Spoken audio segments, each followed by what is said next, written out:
This footage was shot in 1956, and it is the oldest aerial image of Lhasa that we could see at present.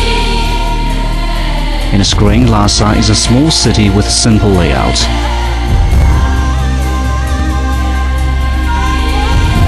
This footage was shot from the sky in 2004, and Lhasa has become a modern city with intense regional feature.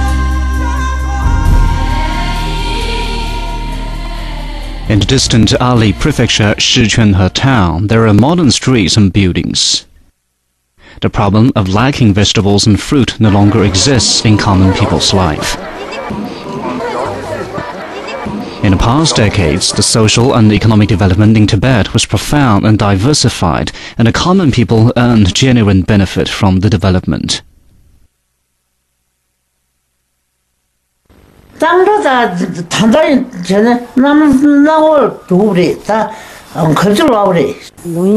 电视机、电话、录音机等原来看不到，现在这些都有了。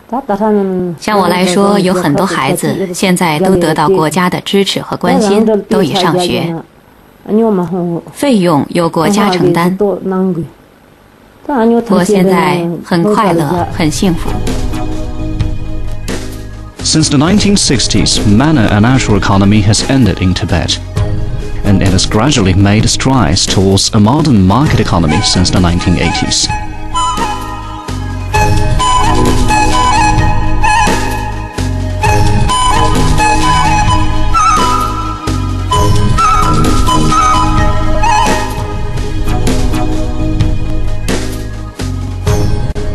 The third industry has become the biggest industry in Tibet.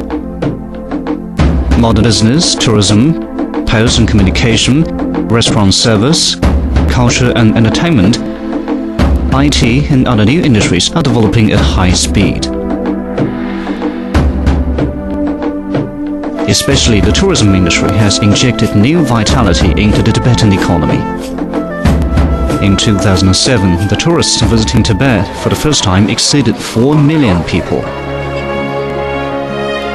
On July 15, 2001, an optical cable was officially opened in Ali, the last area without optical cable in China. That meant a new historical era in Ali. On July 25, 2004, the last manual-powered telephone was cancelled in Manzhong Hamlet Jiba village, Maidong County, Tibet. On the same day, every village in Tibet could communicate with each other on telephone. Modern technology made help not abstract any longer. Even in the most distant hamlet, people can connect the world through telephone or internet.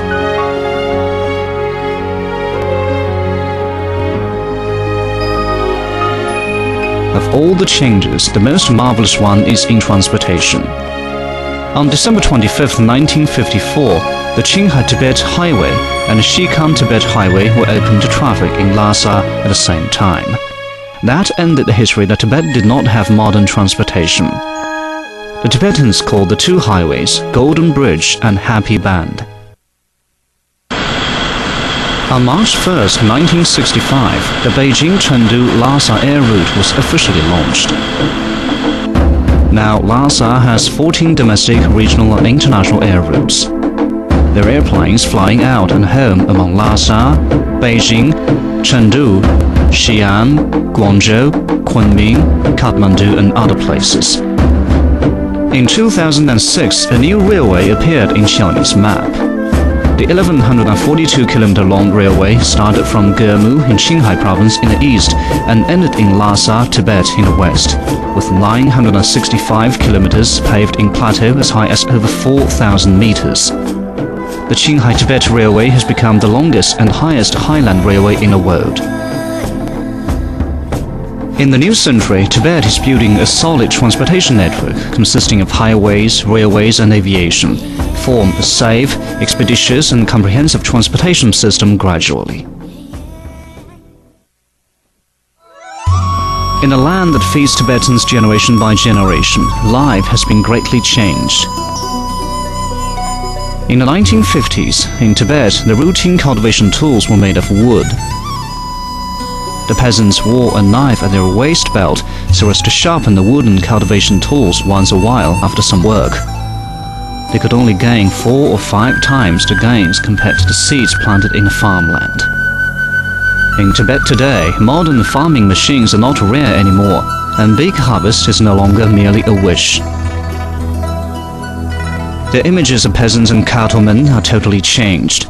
Except for working in a farmland, they also work in a variety of transportation, construction, agricultural byproduct processing, folk handiwork, and tourist product producing and distributing.